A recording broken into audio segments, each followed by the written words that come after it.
Hi, everyone. Okay. So just wanted to clarify that this is not Spotlight on China. The two panel times got switched, so that panel is now going to be at 1:55. So welcome to Networks and Ecosystems. I'm Meha, and I'm on the Penn Blockchain Club board. So today with us, we have Kathleen Breitman from Tezos.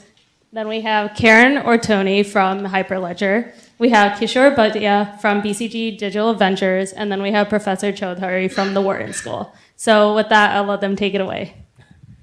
Thank you, thank you. It's wonderful to be here. Such an exciting conference. Thanks to the organizers for doing such a good job. It's just remarkable to see the energy, and what a great start this morning. I'm particularly excited about this topic of networks and ecosystems. I was in Davos a couple of months ago at the World Economic Forum moderating a panel on the future of innovation and disruption and how you deal with that. And one thing that kept on coming up over and over and over again is, we can't do these things alone. It has to be a network, it has to be an ecosystem. So that theme reverberated very much across the board. And with regards to blockchain, it's of course even more poignant, because if you think about it, blockchain itself is a network. And then to make it work, like we've heard this morning as well, we have so many stakeholders, institutions, different kinds of organizations that need to play a role that we absolutely have to think about it as managing an ecosystem as well. So I'm very excited that we've got our panelists here, because collectively they represent these different pieces. There's a little bit of corporate in there, a little bit of startup in there, a little bit of institutions in there, some entrepreneurial energy, some more of the incumbent style. So I think we'll be able to draw out on all of these things. And I think you'll see some common themes. Hopefully, one thing we'll touch upon is really that, we often get caught up in the technology, and that's probably especially the case in the esoteric aspects of blockchain. But often it's about the strategy and the organization that we have to think about when we manage these things. So what I've asked these panelists to do in terms of format is just give us 2 minutes on some conversation starters around the theme of networks and ecosystems regarding the blockchain. Then I'll ask them a few questions, and then what'll happen is I'll open up for a few of your questions before we wrap it up. Should be a rapid fire round. So thanks very much for coming. And let me get started with Kathleen on the other side. Your thoughts? Sure. Hi, everyone. So my name is Kathleen Breitman. I'm the co-founder of the Tezos platform, which is a smart contract platform in many ways akin to Ethereum. I think in general, there's a fallacy among people who examine this space to think that blockchain platforms are like businesses insofar as they can be valuable if they sustain business activity. However, they're all open source, right? Which means that the only reason they can be valuable is if they achieve some sort of monetary premium through network effects. And that's really driven by communities, right? Gold, for example, to use similar analogous, potentially comparison, isn't worth what it is because of jewelry or necessarily any sort of industrial applications, but rather because the strongest driver of value is their community and the Schelling point around their formed around their network. So I think in general, when we think about cryptocurrencies and we think about sort of public blockchain networks, it's really communities that drive these ecosystems to be what they are and to be potentially one more powerful, more valuable than the other, which makes community obviously a very multifaceted and complicated issue. Well, that's a big thought, and hopefully I'm audible. I think for me the big part is innovation on substrate layers that are not competitive on the company level. So how do you actually start thinking about networks? Going back to the 90s. When the PC revolution started looking at PCs and networks, and then finally you started thinking about open source. How do you actually start looking at these two different layers where I can do my competitive landscape innovation, but I can also think of an ecosystem of innovation that is forming an infrastructure layer. So with blockchains, you're looking at that ecosystem, which is open source at the network layer, but it also is supported and built by an ecosystem of players.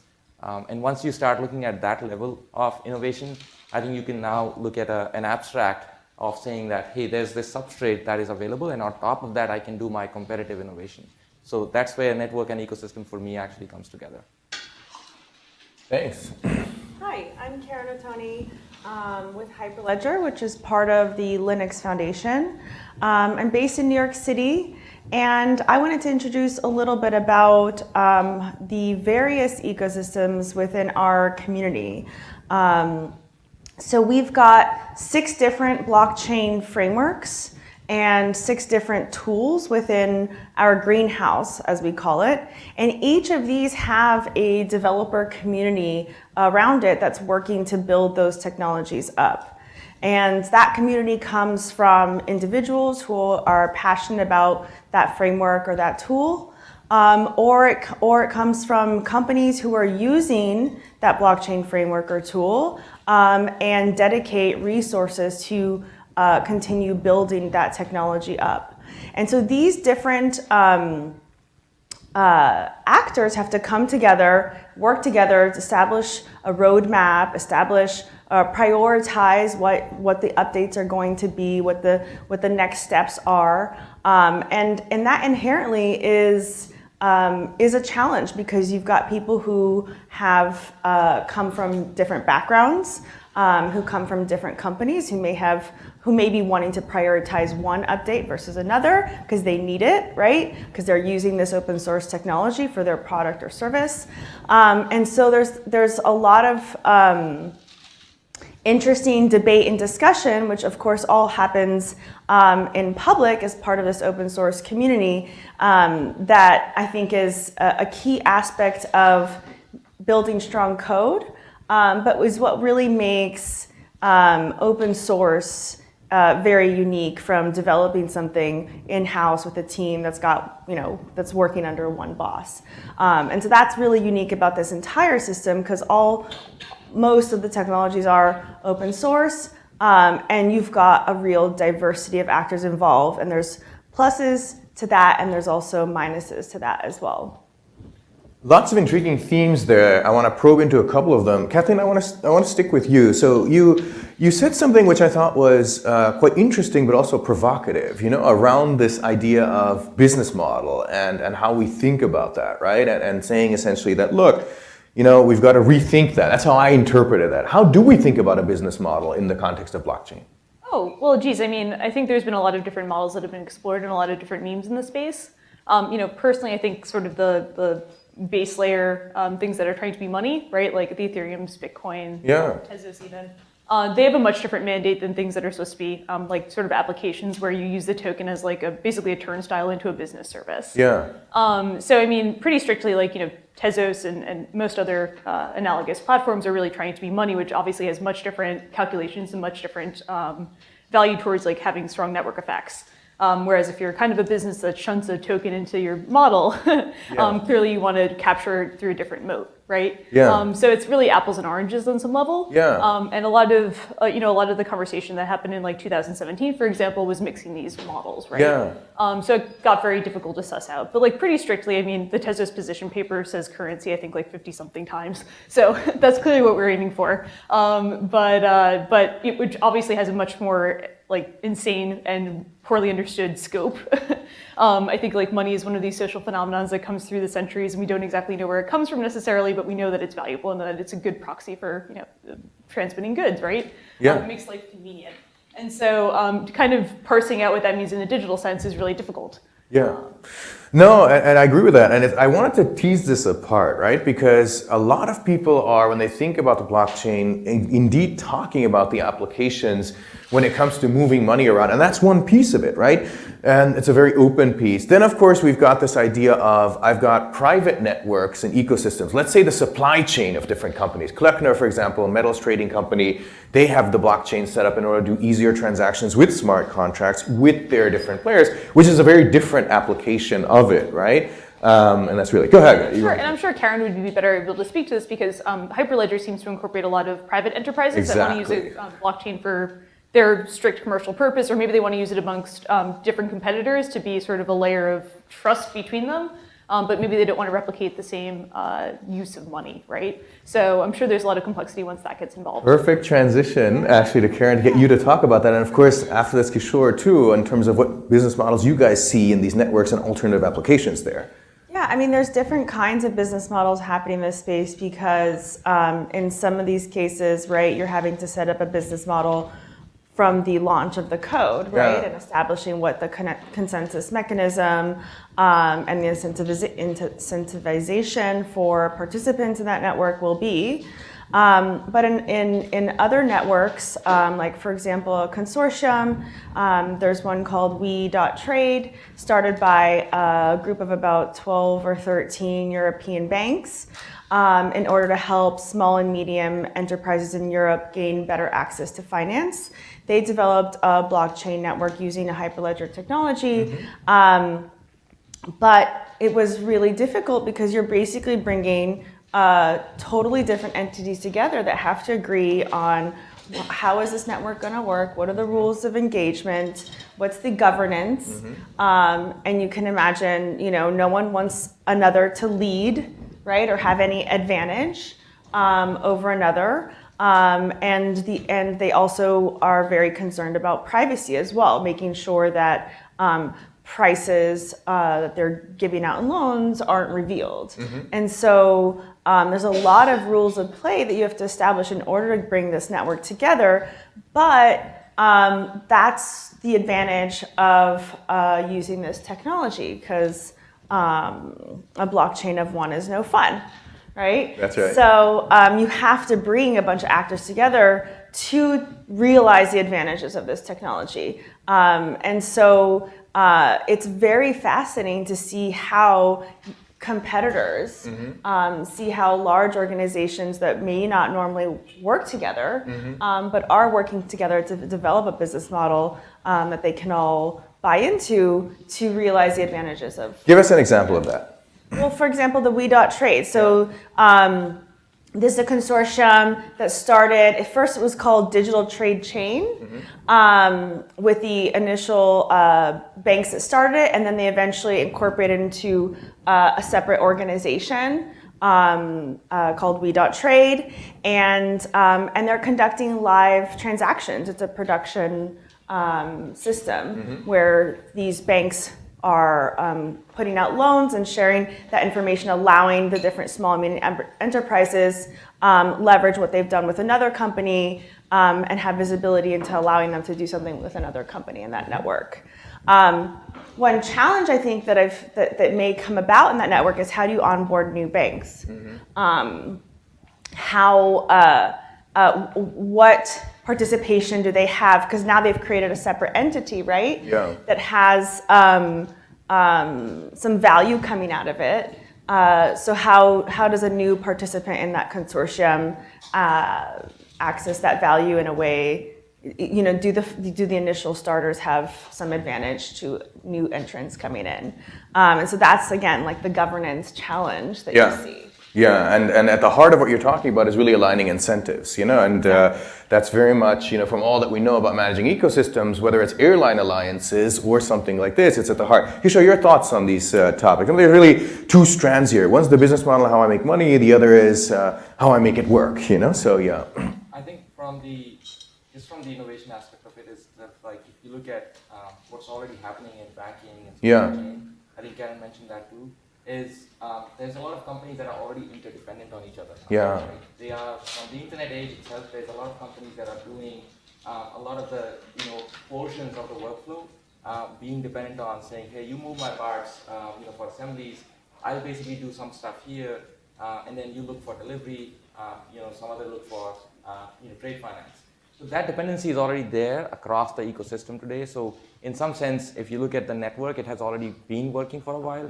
It's more human than blockchain, if you think about it. To transition that to a digital native ecosystem, I would give you an example of Amazon for Business. What Amazon did as a central authority in that case was basically saying that I've got the infrastructure in place, I've got the warehouses in place, I've got all the human elements in place, and I've got pretty much everything from a one-day shipping, delivery, tracking, returns, all of those in shape. Why do you, as a small business, want to do that yourself? You can't, right? What's the benefit now is that these small businesses are coming together and saying, hey, we can use that platform to drive some of those things. The problem, though, is that Amazon is still central, and they basically charge that huge cut. I think in my thinking, from a product market fit perspective, if you really want to get into that business quickly, the first thing you want to do is to start like pay-as-you-go kind of a service. So it's okay that you come into that, that central platform, but as you gain scale, as you gain the ecosystem advantage, that's when you start thinking about open marketplaces. And which is what is happening right now. Like a lot of open marketplaces are coming up that are challenging the Amazon model, saying, hey, why do I have to do a 30% cut if I am a small business? But these small businesses never knew how to come together and do it all together.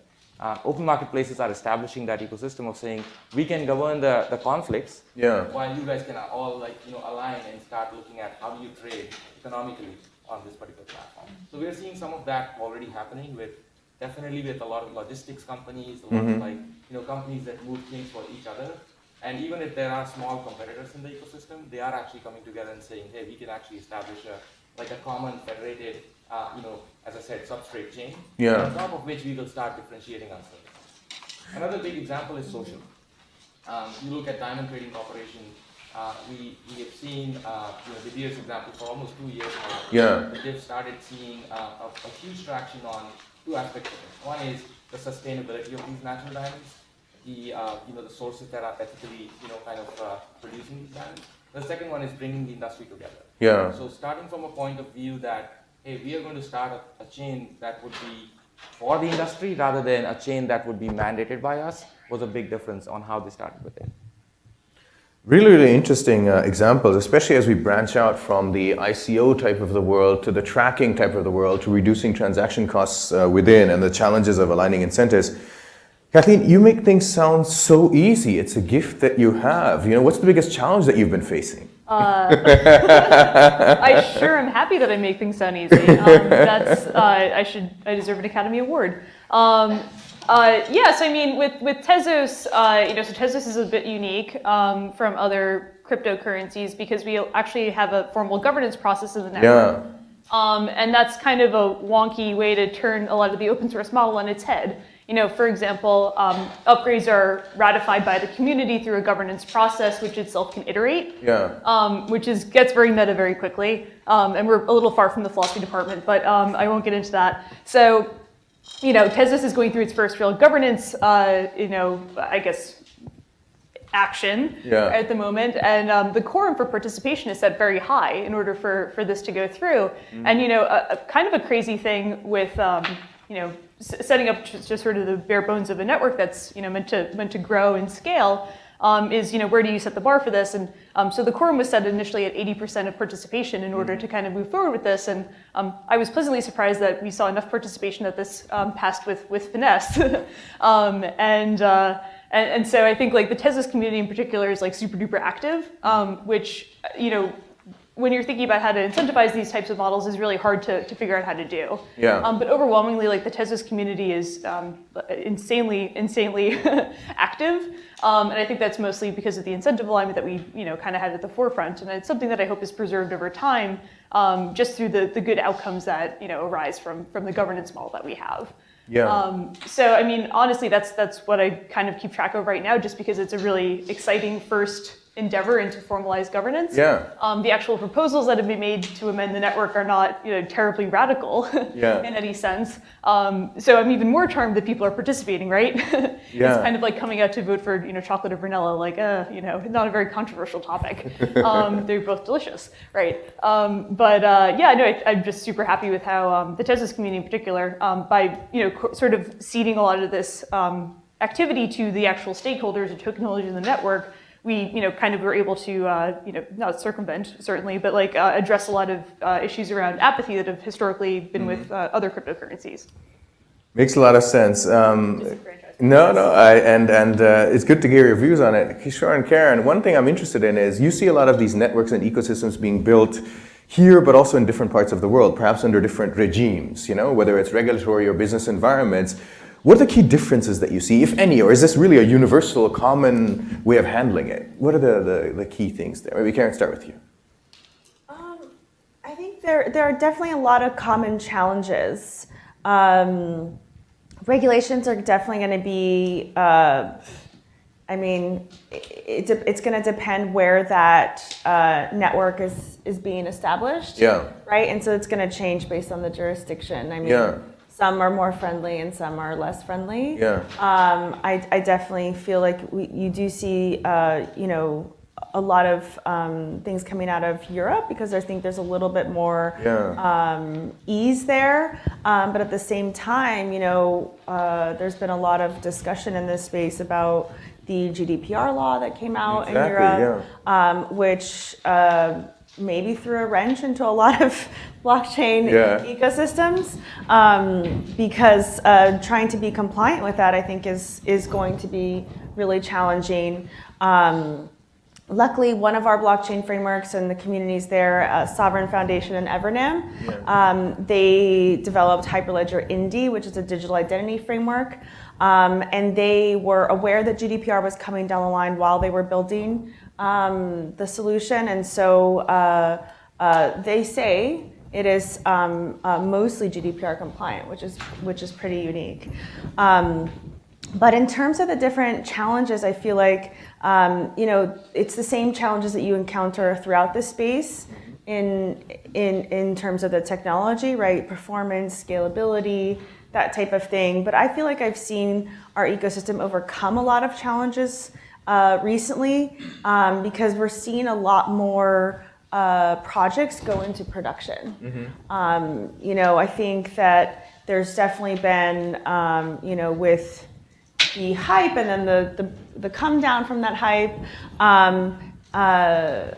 people have been doubting whether or not things can actually go into live transactions. And our community has really been plugging away at that. And I feel like we're coming out and seeing, you know, live healthcare transactions taking place, trade finance, supply chain examples. And so I see, I feel like the people who have been really serious and focusing on making this really work for real business value have had their heads down and continue to work. And I think we're going to see a lot more of that fruition come this year. Kishore, your thoughts? You're seeing differences, some commonalities? So this takes me back to like 2017, maybe 2018 too. I met some of the folks from like a state government in India. Here in the DC World Bank offices. And I'm like, what are you guys doing in blockchain? And the interesting answer was that they were trying to figure out how can they help farmers with water credits. And I'm like, what are these water credits? And they're looking at, you know, at any point in time, if you actually utilize a huge irrigation system, and one of the states that these folks were doing this was Maharashtra, which was a western state, but there's a lot of, you know, farmers committing suicide because of the weather changes, you know, and the patterns that happen. And they were looking at how can they really build an incentive model for a community of farmers, not just one or two, but the community of farmers to kind of sustain each other's businesses, each other's farmlands, using this thing known as, you know, just natural water credits. And I'm like, okay, let me follow this project for the next few years. They did a couple of hackathons, and just like beginning of this year, I saw that they actually launched some of these things. And they built these things with two important, I'd say, resources. One is the government can actually act as a mandate or a source of, you know, policy making and regulation fronts. So they can be the inspirer, and they can be the you know, the main source of, I can say, even funding. The other one is basically an ecosystem of startups and corporates.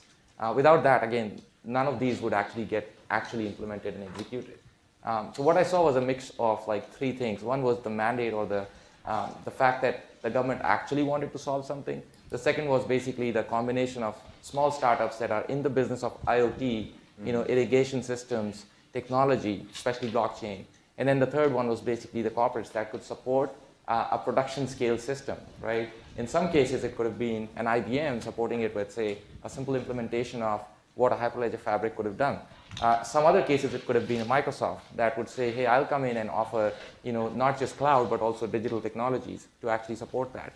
And then on some other scale startups, like, you know, the companies that would actually come in and say, hey, I need both business to actually gain traction on my startups, but I would also be very hungry and enthused about building something that scales.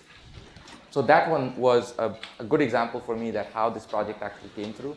The other one that I see is very recently, we went to an Ethereum Denver hackathon. For the last 2 years, we've been doing that. At least I take a bunch of developers, I excite them on you know, business side of it, product side of it, and development side of it. And this is a group of non-nerd and nerd mixed. So it's not like you have to be a hacker to go to an Ethereum developer hackathon. It's a very wrong notion that exists in the community today. And the best part is that this time Ethereum community tried solving it by not calling it a hackathon, but rather calling it a build-a-thon, or actually bidle-a-thon. Like, the pun on build is biddle. So what I saw there was like a lot of people that came together and build solutions were social impact solutions. We won in the category of social impact there, also representing a digital ventures team. But the categories were all about how do we solve for challenges in displacement and gentrification happening in big cities, especially if you looked at the Amazon example. I keep going back to Amazon again because this is a negative example. Amazon wanted to come to New York. The state of New York offered them 10 years tax benefits, and I'm asking a question, why? Like, why is it that you're offering 10 years tax incentives to $1 billion company, right? And looking at the thing around, a lot of people who would see their last 10 years worth of like rents and property taxes go up, right? How could you solve that so that both Amazon can come in there, get the incentives that it needs, but at the same time do something for the state or for the city residents whose rents are now going to go up really amazingly.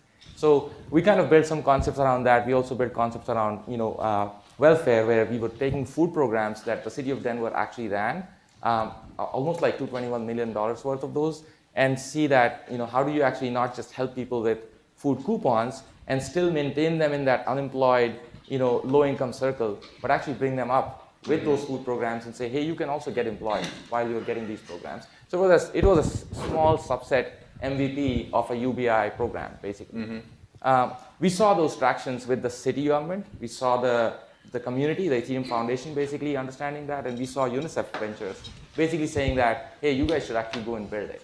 So if you look at the government sponsorship of this, the ecosystem right now is very strong. And I think blockchain is one of the easiest piece to start with, because this is an area where no company will come and say, hey, like, you are my competitor, so I don't want you to start this network. Yeah. And that's the good thing. Quick, Go ahead. Your India example reminded me of a case study that just came out with a company called Circular, who has built a supply chain solution using Hyperledger in Rwanda for mining tantalum. And just thinking about how are they working together with the regulations? Well, I mean, they're cooperating very closely with the Rwandan government, with the Trade Customs Authority there, right? And so I think there are definitely, it's really case by case in a way, where you can almost, kind of be more innovative in certain jurisdictions, because the government is really interested in exploring new technologies that may benefit their economy. And this is the exciting part, right? We've got different regulatory environments which people consider to be negative. It's actually positive. When something nascent and developing, we can explore it. And to the point of business models, or even how you navigate these relationships, it depends on the different regulatory environments. You can actually benefit from one. To some extent, you can even try things in one place before bringing it into your major market as well, to the extent that that's also useful, which is exciting. And I think that's a really neat way of thinking about it. We've gained a lot from this discussion so far. Let me get a few of your questions in. I have more questions, but let's get some of you involved in this conversation as well. Yes? Question around trade finance. Are you finding with... I'm Todd. Is this on? Yes, it is. I have a loud voice anyway. Okay. Are you finding with the emergence of WeTrade and trade consortiums like that it's having a democratizing effect and seeing like more smaller and medium enterprises participating in global trade that might not have otherwise? Yeah, I think in some cases, because what it's doing is it's making the trade finance value chain involves a lot of different paperwork going back and forth between an import bank, an export bank, and a supplier and a buyer. And so I think any sort of streamline and transparency that you can bring into that process can allow it to speed up that process, right? So make access to finance more quickly, which maybe a smaller company wouldn't be able to wait for that long before they'd need to go somewhere else and get it, right? So there are different ways that I think it is allowing some more participation. Thank you. Other questions? Yes. Hi, I'm Akshay. Thank you so much for spending your time, on the panel today. I think a lot of you spoke about incentives and the important role they play in sort of making the system or ecosystem more robust. Are there any specific models that you've seen there out in the wild that you found especially powerful or effective? Yeah. Yeah, I mean, so in Tezos, there's a proof of stake algorithm, for example, where token holders assume the role of miners. And what's more, there's a pecuniary incentive for participating in this inflationary mechanism to validate the ledger. And so that's been pretty powerful for getting people involved in the actual validation of the ledger. I think there's like 500 unique validators, and then what's more, around 80% of people who participated in the Tezos ecosystem like delegate or run their own nodes somehow. So that's pretty crazy. That's a pretty simple inflationary mechanism that people want to partake in. So that's been good. I'll give a slightly technical example on the incentives that exist in the networks. Like if you look at what APIs and cloud has done today, companies can talk to each other more efficiently using their individual APIs, right? And you've seen that they moved from being very private before, offering their public interfaces only to their consumers, but never to their competitors or to their partners, to now being more and more interdependent and interconnected. So there is an incentive if it's all about making my workflow more and more efficient, and if it's all about making something that I offer to my consumers, be it B2B or B2C or B2B2C, much, much more faster and cheaper to offer that service. And then on that layer, if I can innovate much faster, right, and if I can actually offer things that I don't have to build, but really use something else in somebody else's service, you're seeing some of the models like pay-per-use and affiliations. Like I can actually now build an affiliation with another company's model and say, hey, if you can generate some traffic for me, we call that lead gen, and get me that traffic so that I can provide services beyond that layer. The companies are now happy to actually partner like that. In some of these, what you're seeing is there are non-rival options to actually start, building together. And then obviously cloud has already solved for some of that, right? So you've seen storage, you've seen compute, and you've seen communication, which we call network, pretty much, being say commoditized. On top of that, now what you now want to achieve is more and more programming that network that is getting commoditized, right? So can I basically stop thinking about we call in the industry the boilerplate programming, and can I think about the innovation that I can provide on top of that layer as my definitive advantage? And I think the companies won't really care if you're really just incentivized to participate in a common pool, which you can call it a network, a cloud, or a blockchain. And then beyond that, you start looking at how do I differentiate and innovate. Any thoughts, Karen, on this one? I mean, I think it's hard to say if there's any one that's better than the other, because I think it really depends on what kind of network or ecosystem you're trying to build. If it is a public permissionless, you could argue that proof of work is the most successful and the best one, because it's Bitcoin's still around. No one has really hacked it. So you could say that that's the best one. But other people would say, well, it's slow and it's challenging and it can't scale. So I think that there's just a lot of good experimentation being done and good exploration being done with different kinds to see how you can solve these other problems. Maybe that's the best for now. In other kinds of networks, the incentive mechanism really depends on the business model that we talked about of that network. So how do stakeholders participate? How are they rewarded? Like you were just talking about, will really depend on what that network is intended to be about. And there's lots of different kinds out there. Some are Byzantine fault tolerance. Some use something called Kafka or a proof of elapsed time. It can depend on the latency you want, the performance. It's not a good answer because I don't think there is really an answer. Yeah. Let me ask you guys something though, because there's something implicit here, which is that we're obviously in an experimental mode, right? We talked about that, but oftentimes to benefit truly from network effects, see the internet, you need some sort of standard or dominant design. Do you agree with that in this case, or can all these different things coexist? Or, and if so, where are we in that process? Go ahead, Kathleen. Yeah, I have strong opinions on this. That's why we want that, So yes, Yeah, I mean, so there's like kind of a few different narratives that have come up around, cryptocurrencies. There's some popular projects that really want to solve for like interoperability. So having Karen tokens and Kathleen tokens and being the bridge between the two. Functionally, I just don't think that's how money works. I think there's a convergence on, whatever is the most reliable store of value. And, basically, I think the only asset that these networks have, if they're successful, is the faith of people who use them, right? I really don't think that there's a particular need to spin up your own cryptocurrency for your own little shop. I think it just makes things confusing, and ultimately the user experience will suffer over time. I think there are also very limited trade-offs in design for these cryptocurrencies in terms of like their technical performance that limits, or rather presents the need for a lot of these different flavors. Right? I think we all have a good sense of what money, like good money, looks like. It's fungible, it's reliable. There's some sort of mechanism for extracting how it's going to work. I just don't think that happens in a universe where there's, a new cryptocurrency for every sort of use case, right? But that's a very provocative take, and I acknowledge this. So, clearly, I'll let the other panelists answer that.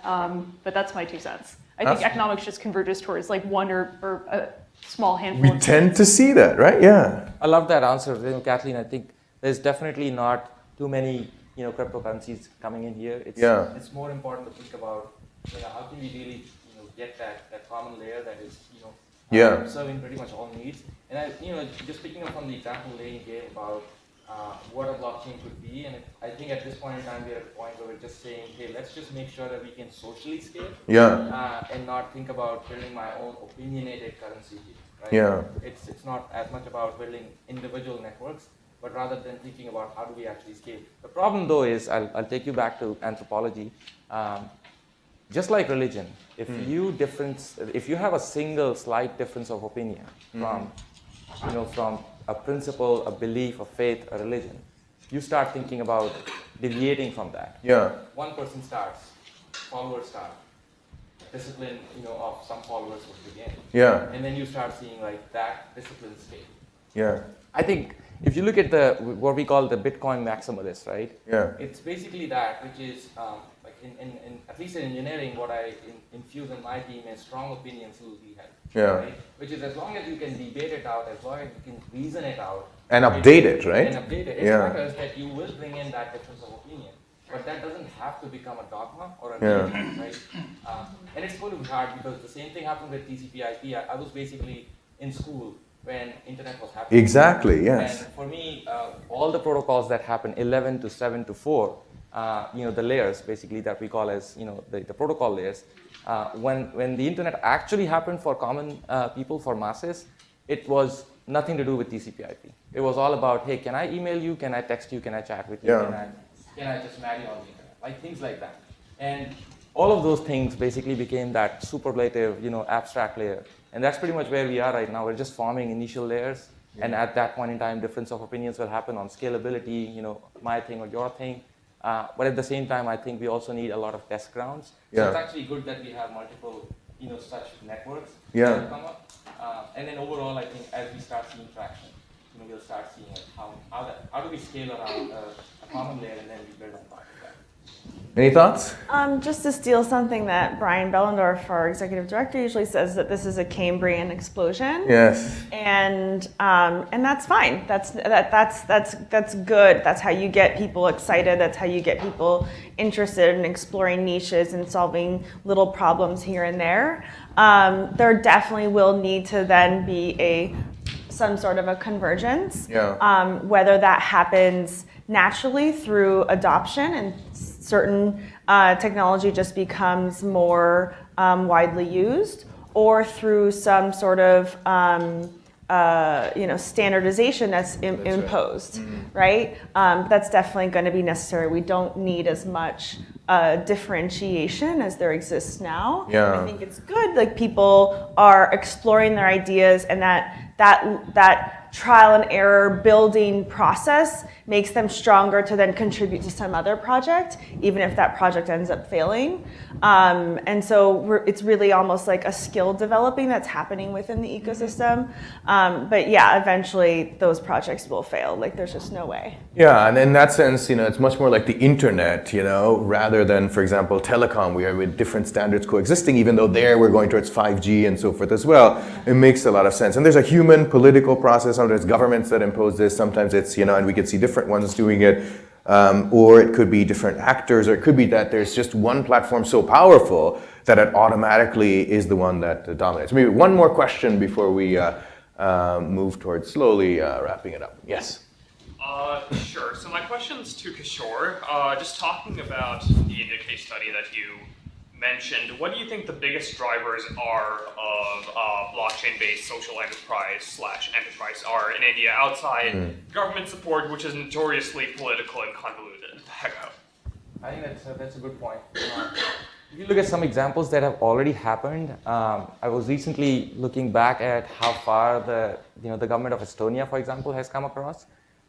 There is two ways of thinking about it. One is you are either too small to really worry about failing, which means that you can, this is really a good fundamental that I actually infuse in every time we think about product market fit, there's early stage MVP where even if you fail multiple times and you actually, as I say, screw up, it doesn't matter.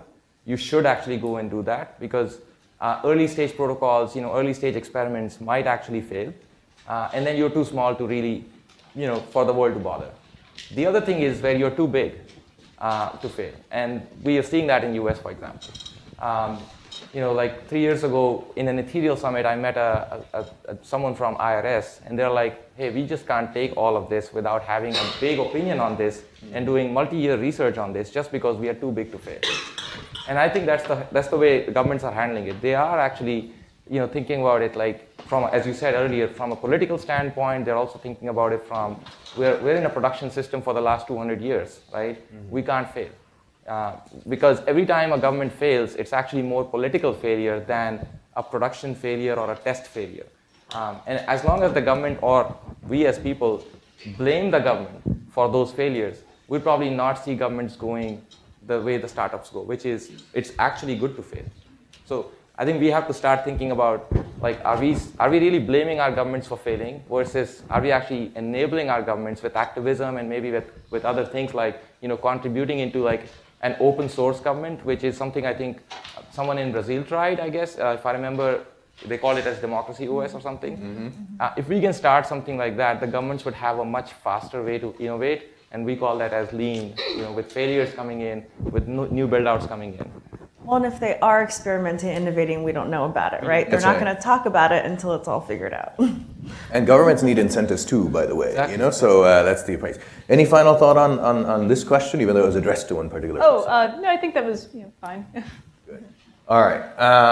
You had one question, really quick, and I want like a 30-second answer before I wrap things up. So yeah. Quick question, but I'll ask it. Do you think the only way we can really get people to put skin in the game with this like a creation of networks and ecosystems where they wouldn't be malicious actors is through biometrics? And if not, do you think we can utilize other types of AI mechanisms or anything within like identity access management to really create that? Because at the end of the day, I think when you have open source public networks, unless someone has like their true identity associated to them, they can say whatever they want. Like think about with AIM and screen names, like anyone behind a username can say or feel and do whatever. But when they actually have part of their being associated to them, it's way harder. I mean, the Federalist Papers were written under pseudonyms, and I think that was pretty good. Yeah. So, like, strongly disagree. And that's my 30-second answer. Good. You did it in 5. So yeah. Any reactions? I feel like reputation matters if you're really looking for some kind of social credit. But I also agree with Kathleen that if you really want activism and if you really want moving forward and the ability to actually fail with debates, you can't just have like everything censored. You might want to have freedom of speech, and yes, freedom of speech actually leads to everybody hating and shouting on the internet, which is what we see on Twitter. But the fact is that at some point in time, the network actually starts gaining traction on one particular thought. We've seen that happening on Reddit. We've seen that happening on many different platforms. So if we can gain traction on one particular thought that gains everybody's attention right now, there would be definitive progresses from that point onwards, and you'll start seeing like some noise that will come here and there. It'll actually start mellowing down because it's basically peer-to-peer. It's power of the network. I'm not sure if you're referring to a digital identity solution or just creating pseudonymous logins online. But in a digital identity solution, biometric can definitely be used as one aspect of your identity to validate it, but it's certainly not necessary. There are a lot of digital identity networks out there that have established different kinds of validators that incorporate existing institutions along with other types of identification that can allow you to have a secure digital identity that would be very difficult to manipulate or fraud and try to act as someone else online. Wonderful. All right, let me use the last 30 seconds or whatever is left on that time just to summarize this panel, because I can't resist as an academic doing these things, but I always find it useful myself. So I learned a bunch of stuff from you guys, which is really important. The first is that, look, network effects are really critical, like we've seen historically as well, with the blockchain as well. The more we get those, the more powerful the application and the utility of this kind of technology becomes. Second of all, there are many different potential benefits, and we call it business models, but really benefits. I mean, there's sort of one which has to do with the cost side of things, another with better engagement with different parties, and maybe a time to market benefit. Clearly, we're in an exploratory phase, and we haven't yet reached any standards or dominant designs that we need to get there. Third piece is that the cool thing is that different regulatory environments might be seen as a challenge, but it's actually an opportunity to experiment in different ways and take advantage of different things. Fourth, the challenge in doing all this is actually managing the ecosystem of different kinds of players, big players, small players, governments, other institutions, especially given that it's largely driven by open source, at least in many things when you're in the non-private arena. So aligning incentives through different models becomes the key.